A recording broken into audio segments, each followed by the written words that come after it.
Chapter 4. Stanley felt somewhat dazed as the guard unlocked his handcuffs and let him off the bus.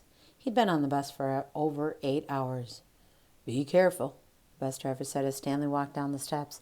Stanley wasn't sure if the bus driver meant for him to be careful going down the steps or if he was telling him to be careful at Camp Green Lake. "Thanks for the ride," he said. His mouth was dry and his throat hurt. He stepped onto the hard, dry dirt.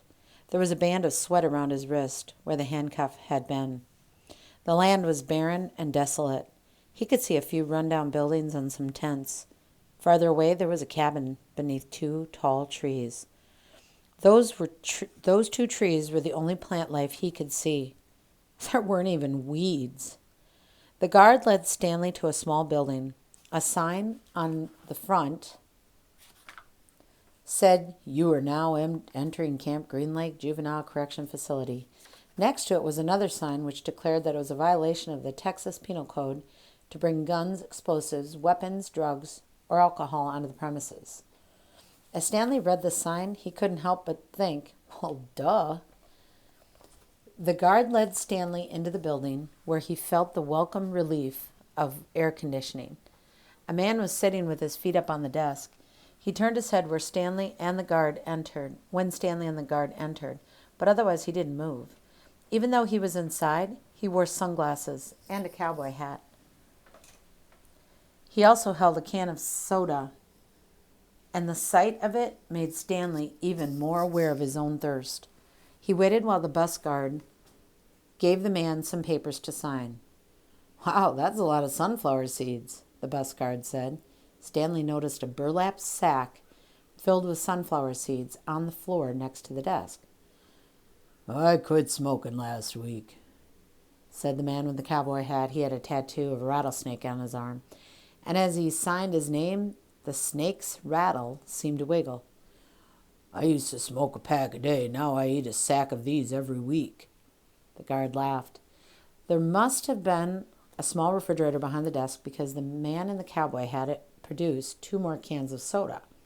For a second, Stanley hoped that one might be for him, but the man gave one to the guard and said the other was for the driver. 9 hours here, 9 hours back, the guard grumbled. What a day. Stanley thought about the long, miserable bus ride and felt a little sorry for the guard and the bus driver. The man in the cowboy hat spit sunflower seed shells into the wastepaper basket. Then he walked around the desk to Stanley. "My name is Mr. Sir," he said. "Whenever you speak to me, you must call me by my name. Is that clear?" Stanley hesitated. Yes, Mr. Sir," he said, though he couldn't imagine that was really the man's name. "You're not in Girl Scout camp anymore," Mr. Sir said.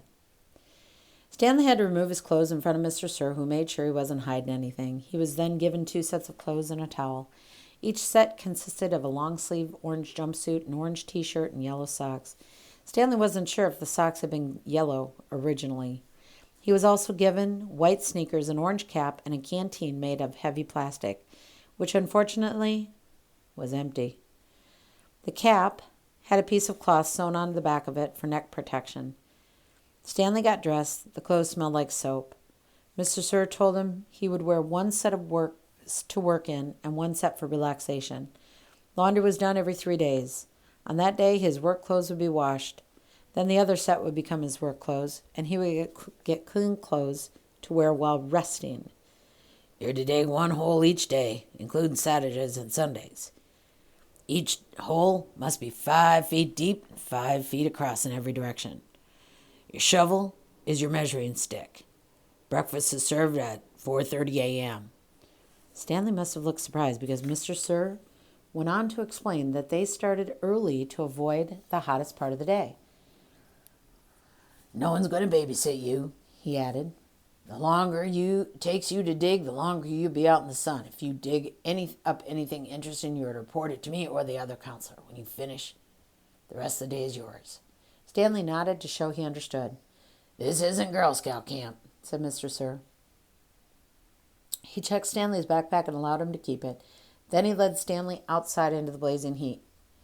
Take a good look around you, Mr. Sir said. What do you see? Stanley looked out across the vast wasteland. The air seemed thick with heat and dirt. Not much, he said, then hastily added, Mr. Sir. Mr. Sir laughed. You see any guard towers? No. How about an electric fence? No, Mr. Sir. There's no fence at all here, is there? No, Mr. Sir. You want to run away? Mr. Sir asked him. Stanley looked back at him, unsure what he meant. If you want to run away, go ahead, start running. I'm not going to stop you. Stanley didn't know what kind of game Mr. Sir was playing. I see you're looking at my gun. Don't worry, I'm not going to shoot you either. He tapped his holster.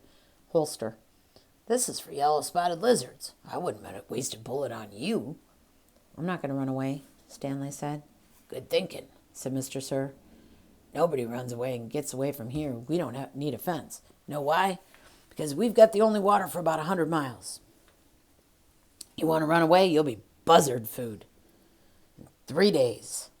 Stanley could see some kids dressed in orange and carrying shovels dragging themselves toward the tents. You thirsty? Asked Mr. Sir. Yes, Mr. Sir, Stanley said gratefully. Well, better get used to it. You're going to be thirsty for the next 18 months.